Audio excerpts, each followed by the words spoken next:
Hello, and welcome to another episode of Let's Play Front Mission.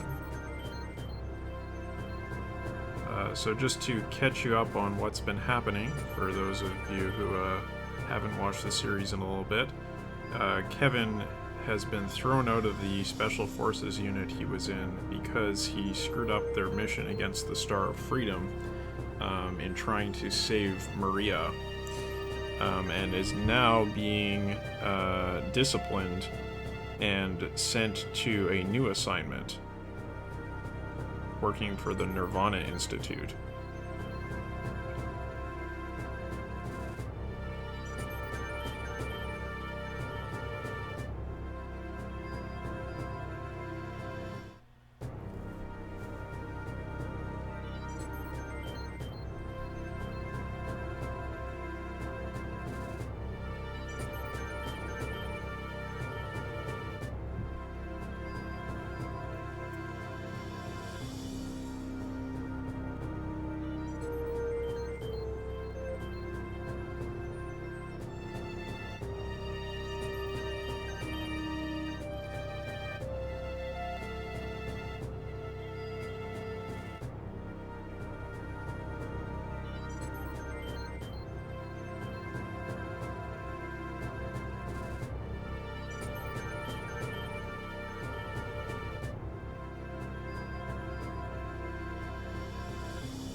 Alright, so we are at Fort Monus, and we are in 2090 now.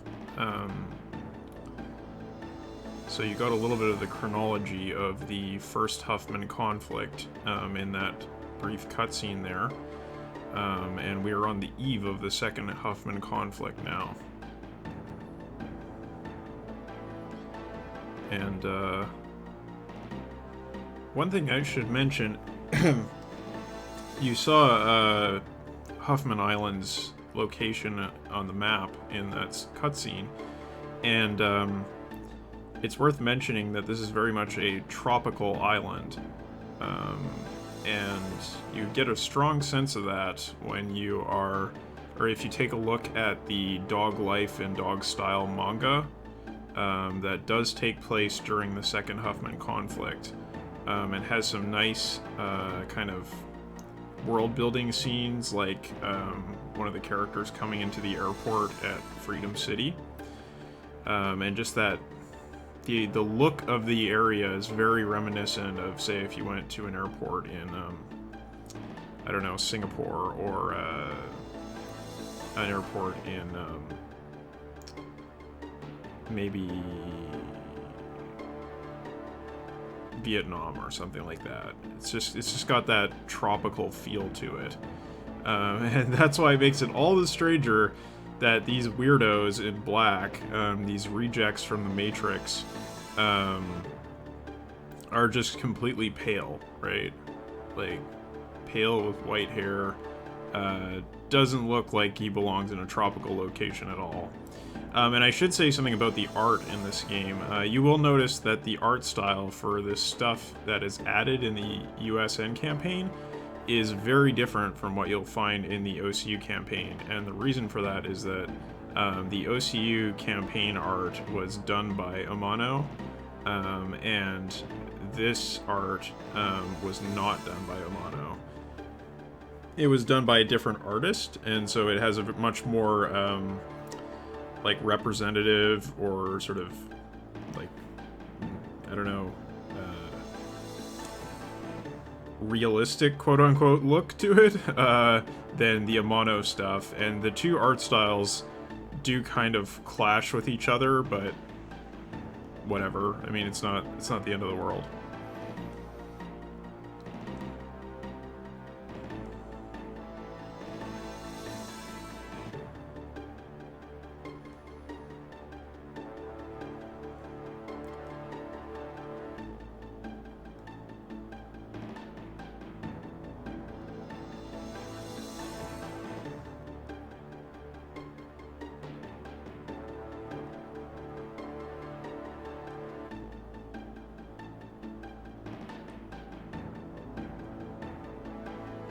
He mentions the heat.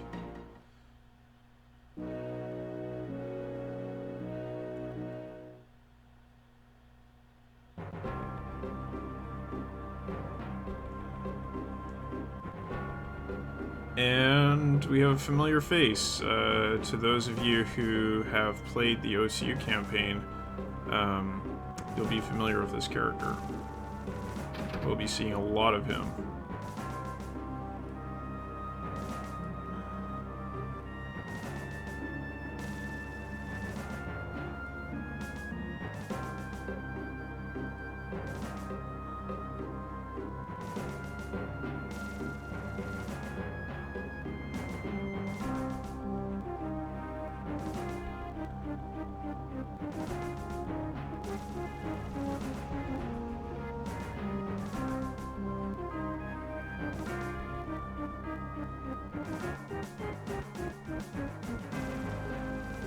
So, Kevin, you know, he had trouble taking orders when he was in the standard, well, I guess not quite the standard military, but when he was in special forces.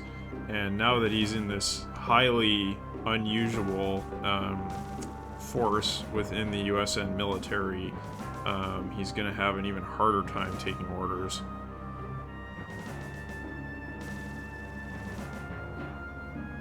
But they're, you know, basically saying, look, we would have, you know, the general said we would have carted you off to Alaska if it wasn't for this assignment. So pretty much either you do what you're told or you're out on your butt, possibly even court-martialed.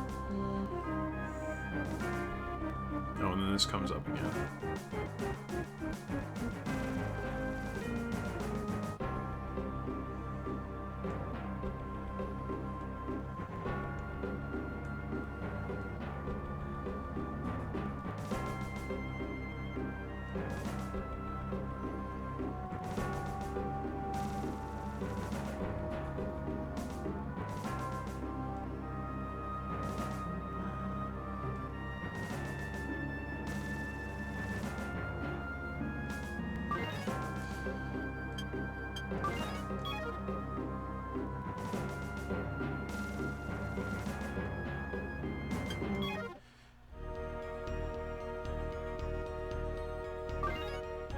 Okay, so,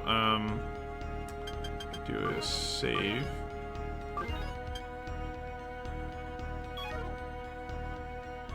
And, let's see here. Do a save state too.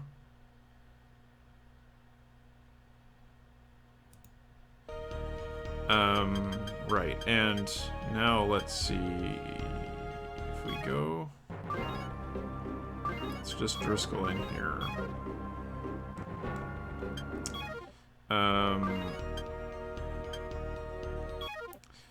So I think, well, this should be pretty brief because we just have the one pilot. So I think I can do this on screen. All right, let's see what we can do here. So I think the cemetery is a new machine gun. We will be wanting to use that. Let's see what we have as far as body parts go. So we can use the Giza, which I believe viewers of the Front Mission 5 Let's Play will be familiar with. And then the Husky Mark III looks like it is probably a part of the... what was it?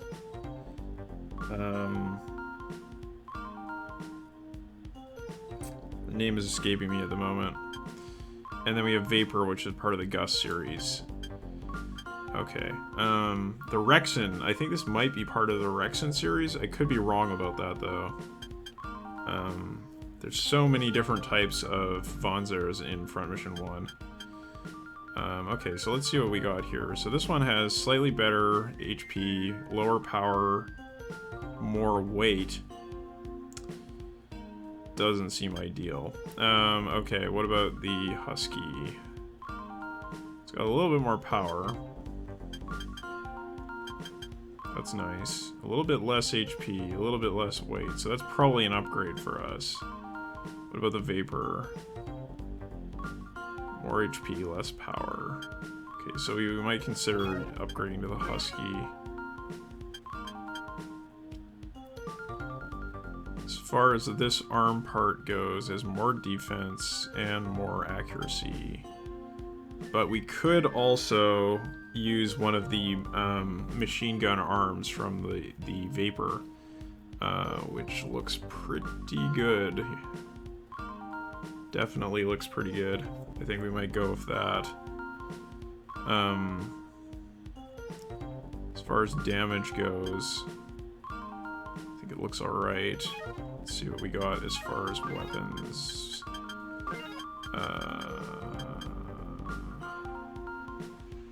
4 times 5. Oh, okay, so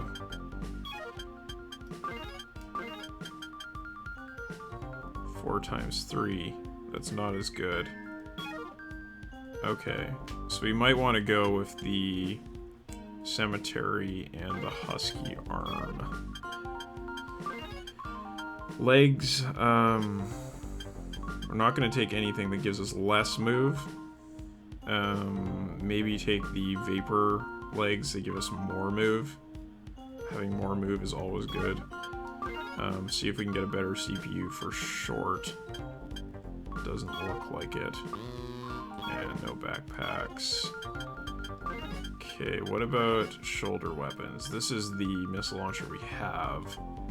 And then there's the bone, which has been added, which is 2 times 14 instead of 2 times 12. But the weight is +4, so the range is the same, but this also has more ammo, which is nice. Okay, so let's swap out our body part for the Husky. Get that power up. Thank you.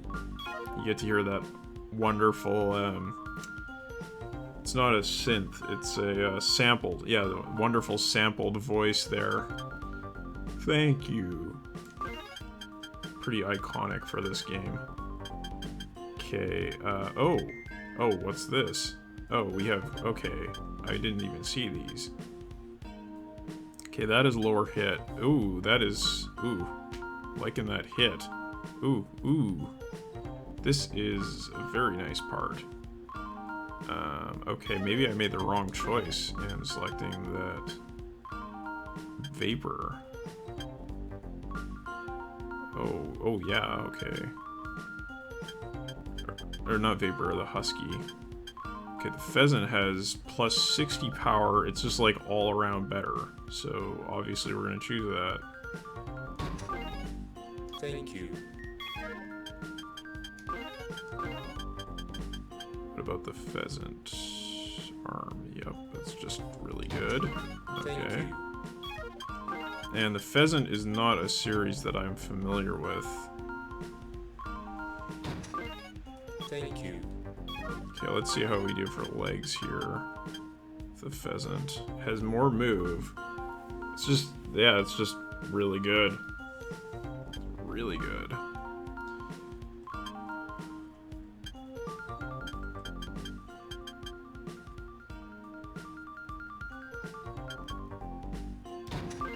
I can't see why you wouldn't choose those, honestly. Alright, now let's get our Cemetery in there. Oh. -4 to hit. On the other hand, we did get a substantial accuracy bonus from choosing the Pheasant arm.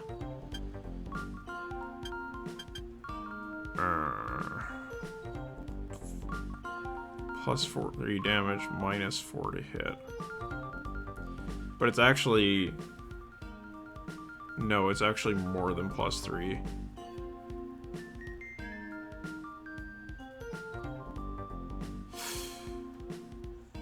Okay, we'll go with the Cemetery. We'll see how it works out. And then, see if we can swap in the bone here.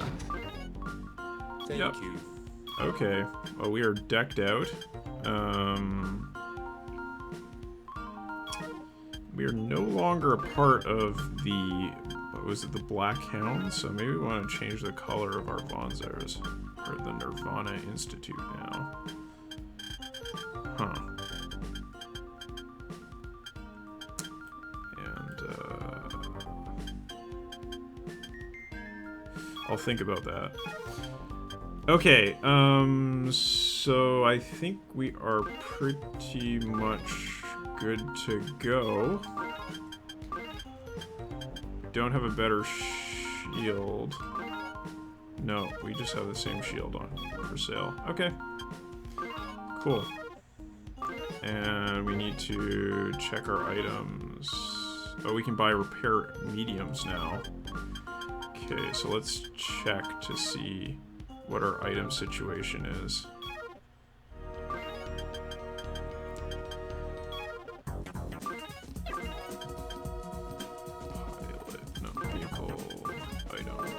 Okay, so we are all out of items, so we can go ahead and buy as many items as we like.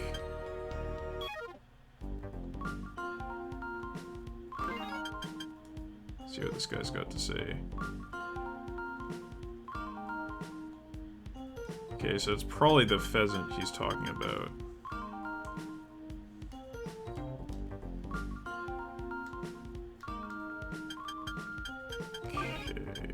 So what do we got? A mine. I don't think that's what we want. So we'll buy a couple of these and a couple of these. Thank you.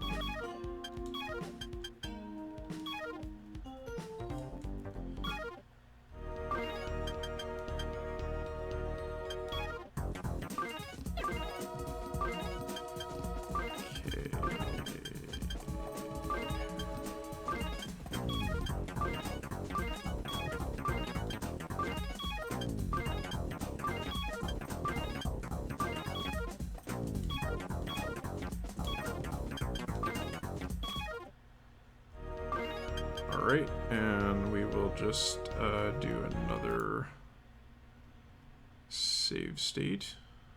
There we go. Maybe save the game again. I don't know if that's really necessary though. Okay, yeah, let's go. Get that mouse cursor out of the way. It's gonna be irritating. So we can change the location we're going to. Gee, do we want to go to Fort Monus? Let's see what's out there.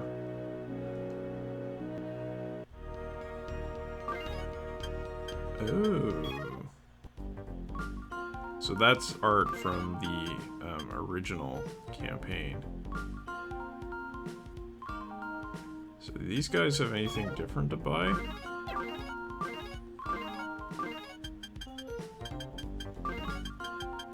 No, they have the same stuff. Okay.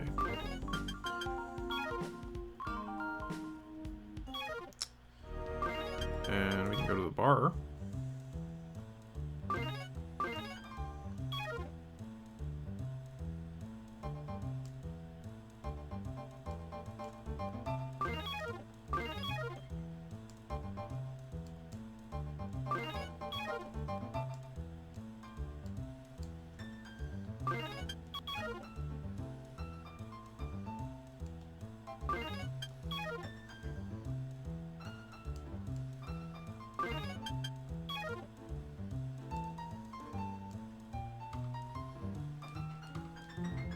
You don't know the half of it.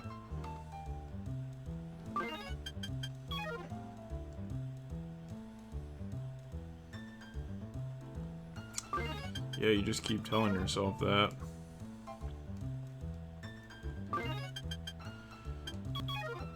Oh, hello there. Looks familiar, doesn't it? It's Hector Reynolds from Mission 5.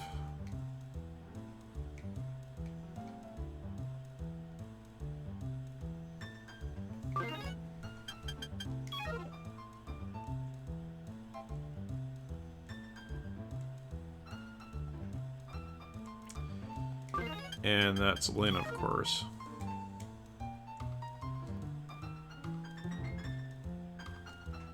So yeah, again, you can see that the sprite for Hector is in a different style from both the USN campaign sprites and the OCU campaign sprites.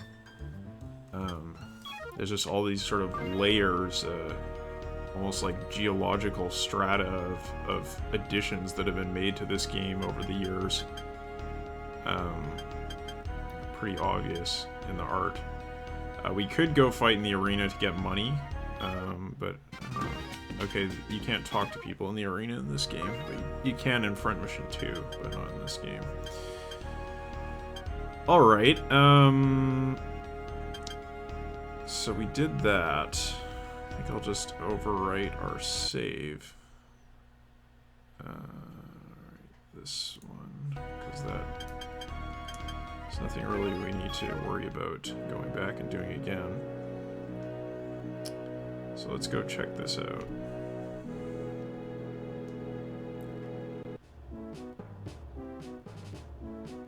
Oh, and look who it is.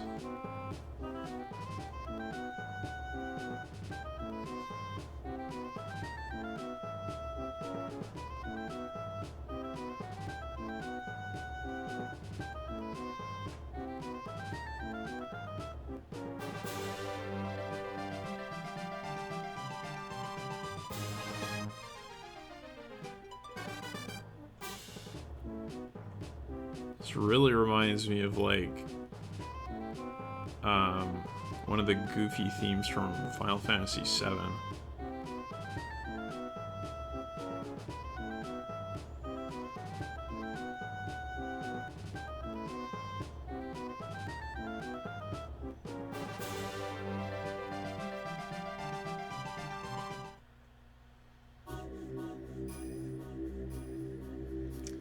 Okay, so definitely going to put a cut in here, and in the next episode we will go ahead and do this mission. So I will see you then.